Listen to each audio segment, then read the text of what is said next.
প্রিয় সাথী ও বন্ধুগণ, আমি হোসেন গাজী, দেশ বাঁচাও সামাজিক কমিটির রাজ্য সম্পাদক এবং সিপিডিআর ইন্ডিয়া হিউম্যান রাইটসের পশ্চিমবঙ্গ রাজ্যের কোঅর্ডিনেটর, জমিয়াত উলামা-এ-হিন্দ দক্ষিণ চব্বিশ পরগনা জেলা কমিটির একজন সাধারণ কর্মী হিসাবে আমার যেটা বলার, আমি একজন সামাজিক মানুষ হিসাবে, একজন মানবাধিকার কর্মী হিসাবে আমি দেখছি ক্যান্সার কী রোগ, তার থেকে ভয়ঙ্কর রোগ হলো রাজনৈতিক এবং ধর্মীয় হিংসা। আর এই হিংসায় ছড়িয়ে খান খান তৈরি করার একটা শ্রেণীর মানুষ তৈরি করার চেষ্টা করছে। এটা দাঁড়িয়ে আমরা কি দেখলাম? আমরা দেখলাম জীবনতলা থানার অধীনে নাড়াবনিয়া গ্রামের 3টি ছেলে, তারা ঈদের দিনকে ঘুরতে এসেছিলেন ক্যানিংয়ে। ঘুরতে আসার পরে ক্যানিং মিঠাখালী বৃদ্ধাশ্রমের পাশে তারা মোবাইল দেখছিল। সেই দেখার কেন্দ্র করে তারা আক্রান্ত হলেন। কারা করেছেন? তারা বিজেপি সমর্থন মানুষ, তারা আরএসএসের মানুষ। তাদের গলায়তে গেরুয়ার ঝান্ডা ছিল, গামছা ছিল এবং তার বিজেপির পতাকা তার বুকে ছিল, গেরুয়া ড্রেস পরেছিল। ভালো কথা। মারধর খেয়েছে, অত্যাচারিত হয়েছে, তার ঘড়ি গেছে, তাদের মোবাইল গেছে, তাদের টাকা গেছে, বাইক নিয়েছে। অবশেষ তাদের হাতে বন্দুক দিয়ে বিভিন্নভাবে ভিডিও করিয়েছে। সব মেনে নিলাম। তারপরে যখন বাড়ির লোক অভিযোগ করলেন ক্যানিং থানায়, সেই 28 তারিখের ঘটনা, আর আজ 2 তারিখ পর্যন্ত একজন আসামি গ্রেপ্তার হলো না। কারোর হাত ভেঙেছে, কারোর মাথা ফেটেছে, কারোর পা ভেঙেছে, কারোর পিঠে চোট হয়েছে। একটা মানুষের হাত, পা, মাথা 3-4 জায়গায় করে চোট, সব ব্যান্ডিজ, এখনো অসুস্থ অবস্থায় বিছানা শুয়ে রয়েছে। আজকে দীর্ঘ 4-5 দিন চলে যাচ্ছে, ক্যানিং থানার পুলিশ এবং ক্যানিং এসডিপিও, ক্যানিং সিআই, বারুইপুর জেলা পুলিশের কোনো হেলদোল নেই। তার মানে কি? মানে হলো বকলমে এরা আরএসএসকে সাহায্য করছে, বকলমে উগ্রবাদী সাম্প্রদায়িক শক্তিকে মদত দিচ্ছে। আপনি ভাবুন যে সোনারপুরে অভিষেক ব্যানার্জি এসেছিলেন, তার রাজনৈতিক স্বার্থে অন্য বিরোধী রাজনৈতিক দল তারা পচা ডিম ছুঁড়েছে, তারা চত্থাপড় কিছু মেরেছে। তার কেন্দ্র করে সিসি ক্যামেরা ফুটেজ দেখে সমস্ত দুষ্কৃতীদের গ্রেপ্তার করা হচ্ছে। অলরেডি গ্রেপ্তার করেছে, 24 ঘন্টা যায়নি।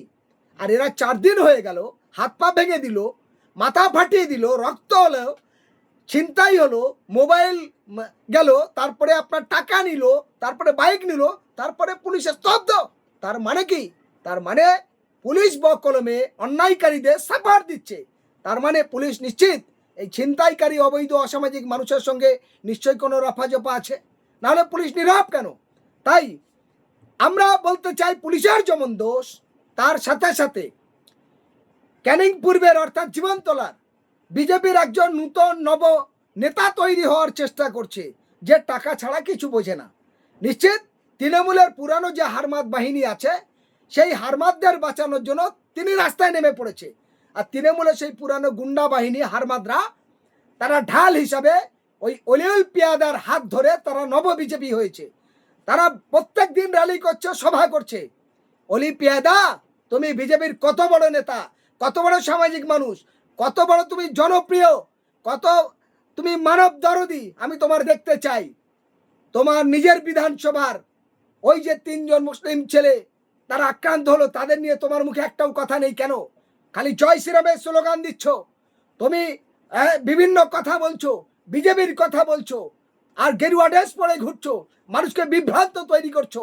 তাহলে তুমি একটা বিক্ষোভ মিছিল কেন করতে পারছো না? তুমি ক্যানিং থানা ঘেরাও কেন করতে পারছো না? তোমার নিজের এলাকার ছেলে আক্রান্ত, তাদের বাড়িতে কেন গেলে না? তাদের পাশে দাঁড়িয়ে পুলিশকে তুমি কেন বললে না? ফলে তুমি সেখানে জীবনতলায় নূতন করে তৃণমূলের হারমাদদের নিয়ে আবার আইএসএফ এর সঙ্গে সংঘর্ষ করে আবার মানুষের মধ্যে বিভ্রান্ত তৈরি করতে চাইছো। আরবুলের ইসলামের নাম করে তুমি শওকতের সেই পুরানো সন্ত্রাসটাকে আবার জাগিয়ে তুলতে চাইছো। আরবুল ইসলামের নাম করে নূতন করে সন্ত্রাসী তুমি গুন্ডা আবার হারমাদদের নিয়ে নূতন ছক তৈরি করতে চাইছো। ফলে ক্যান্সার থেকে ভয়ঙ্কর রোগ হলো হিংসা। আমি ক্যানিং পূর্বের অলিউল পিয়াদার বলবো, তার সঙ্গে যারা ঘুরছে তাদের বলবো, ক্যান্সারের থেকে ভয়ঙ্কর রোগ হলো হিংসা। আর এই হিংসা দমন করার জন্য যারা জীবনতলার মানুষকে শান্তি সংহতি চায়, জীবনতলা ক্যানিং সাব ডিভিশনের প্রত্যেকটা মানুষের মিলনতিথি চায়, তারা এই অন্যায়কারীদের সাপোর্ট দেবে না, তারা অত্যাচারীদের সাপোর্ট দেবে না। সে যে কেউ হোক, তার বিরুদ্ধে রুখে দাঁড়ায়, এটা মানবিক কর্তব্য। আর আমি পরিষ্কার আমার ভিডিওর মধ্যে জানাচ্ছি, অবিলম্বে এই দুষ্কৃতীদের গ্রেপ্তার করতে হবে। যদি না করে আগামী 6 তারিখ অর্থাৎ আগামী শনিবার আমরা ক্যানিং থানা ঘিরব। বিভিন্ন সংগঠনের সঙ্গে আলাপ আলোচনা হয়েছে। ক্যানিং থানা ঘেরাও করে সারাদিন ধরে আমাদের ধর্না, এই ডেপুটেশন চলবে।